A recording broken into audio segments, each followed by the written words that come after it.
Part 1. The World That Did Not Know Itself. Imagine a map of the world as it was seen in Europe around the year 1000 AD. On it lies a flat landmass surrounded by sea. To the west, endless dark water. No one sails there. People are afraid to even look in that direction. But there were those who feared something else entirely. The Vikings, seafarers from the shores of Scandinavia, had been living differently for several centuries by then. To them, the ocean was not a wall, but a road. Not the end of the world, but its beginning. They built long, narrow ships with a draft of less than a meter, longships and knars, that could travel both on the open sea and along rivers.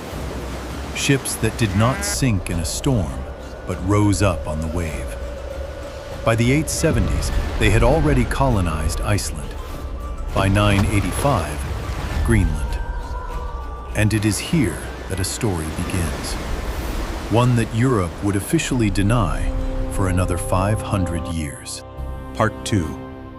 The Man Who Went Off Course. 985. A Danes Norseman named Bjarni Herjolfsson was sailing from Iceland to Greenland to visit his father, who had moved there the year before with Eric the Red. A storm blew him off course. When the fog lifted, there was land before him, but not the land he expected. The shore was low and wooded, nothing like the icy cliffs of Greenland. Bjarni did not go ashore. He simply turned back and made his way to his father. But he told the story. He described the shore, hills covered with forest, a flat plain by the water, land without ice. In Greenland, word spread quickly. One man listened especially closely. Leif Eriksson, the son of that same Eric the Red, the discoverer of Greenland. Young, ambitious, raised in a family of people who did not stop in the face of the unknown. He bought Bjarni's ship from him. He assembled a crew of 35 men, and in the year 1000 AD, he sailed west. What followed became the first historically documented contact between a European and the American continent. Part 3. Three Lands. Leif sailed by Bjarni's description, in reverse order. The first land he saw was barren. Flat stones, a glacier above the horizon, not a blade of grass. He named it Helluland, land of flat stones. Modern scholars identify it as Baffin Island. Farther south, another land, wooded with white sandy beaches. He named it Markland, forest land. Most likely, this is Labrador. And finally, the third one. They came ashore. The grass was thick and green even in late autumn. A river flowed into a lake. The salmon in the water were so large it seemed you could catch them with your bare hands. The nights were shorter than in Greenland. The climate was mild. Leif decided to stay for the winter. They built houses, real ones, with wooden walls and roofs. Several buildings, a place to store supplies. A camp that was meant to become something more. One of Leif's men, a German named Tyrkir, whom he called his foster father, came back to the camp one day, agitated and speaking in his native tongue, which no one understood. When he calmed down, he explained he had found grapes, wild grapes. Leif named the country Vinland, land of the grapevines. They spent the winter. They felled timber. Wood in Greenland was worth its weight in gold. And in the spring, they returned home with full holds. Leif Eriksson became the first European to set foot on the American continent, 492 years before Columbus. Part 4. Thorvald and the Price of Land. The news of Vinland gave no peace to Leif's younger brother, Thorvald. He repeated the route, found his brother's camp, lived there for 2 years, exploring the coast by boat. Everything went well, until it went badly. One day they discovered something unusual on the shore. 3 overturned skin boats, and beneath them, 3 sleeping people. These were skrælings, the Norse name for the native inhabitants. Most likely, they were Beothuk, or ancestors of the Algonquian peoples. The Norsemen killed them. One managed to flee, and he returned, with hundreds of others. The attack was swift. Thorvald stood at the bow of the ship when an arrow found a gap under his arm, the only unprotected spot. He died on the very land he had come to conquer. According to legend, he asked to be buried on a headland which he himself had named Crossness. This was the first European blood spilled in America, and not the last. Part 5. Freydis and the War. A few years later, a new expedition set out for Vinland, one far larger in scale. About 160 people, families, livestock. The intention was not merely to winter over, but to stay. Among them was Freydis Eiríksdóttir, Leif's half-sister, a woman of whom the sagas speak with both undisguised horror and admiration.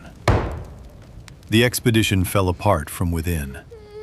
2 Icelandic brothers, Helgi and Finnbogi, had brought their half of the company separately, and friction immediately broke out between the groups over houses, supplies, and power. Freydis shattered the alliance completely. According to the saga, she herself pushed the conflict to the point of no return. When the brothers refused to give her their ship, she accused their men of assaulting her. Her husband Thorvard believed her. That night, the Norsemen entered the house where the brothers and their crew were sleeping. The men were killed.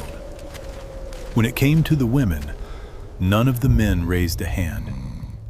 Freydis took up the axe herself. The only Norse settlement in America was consumed by internal terror before it was finished off by external enemies. Contacts with the skrælings grew increasingly violent. Trade gave way to skirmishes. Skirmishes turned into full-scale battles. The Norsemen were better armed, but the natives were incomparably more numerous, and they knew every path, every cove. About 3 years after its founding, the settlement was abandoned. Forever. Part 6. Why they did not stay. It is a question historians still ask today. The Norsemen discovered a continent. They saw its riches, forests, fish, pasture land. They built houses. They had everything needed for colonization. Why did they leave? There are several answers, and all of them are true at once. First, numbers. The native peoples on the Atlantic coast were far more numerous than the Norsemen could have imagined. Every skirmish came at a high cost. Greenland could supply a few dozen people for a new expedition, not a few thousand. Second, distance. The route from Norway to Greenland and from there to Vinland was at the very limit of what the logistics of the time could handle. Reinforcements, tools, women, livestock, all of this had to be transported across thousands of kilometers of open ocean. The Nar was a magnificent ship, but it was no cargo vessel.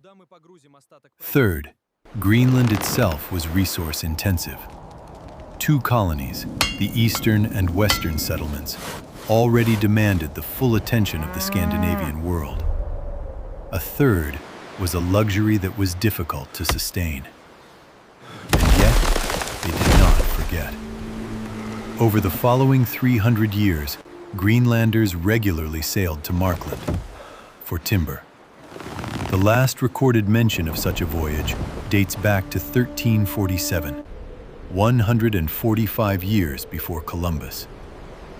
They knew the land was there. They simply could not hold on to it. Part 7. Evidence.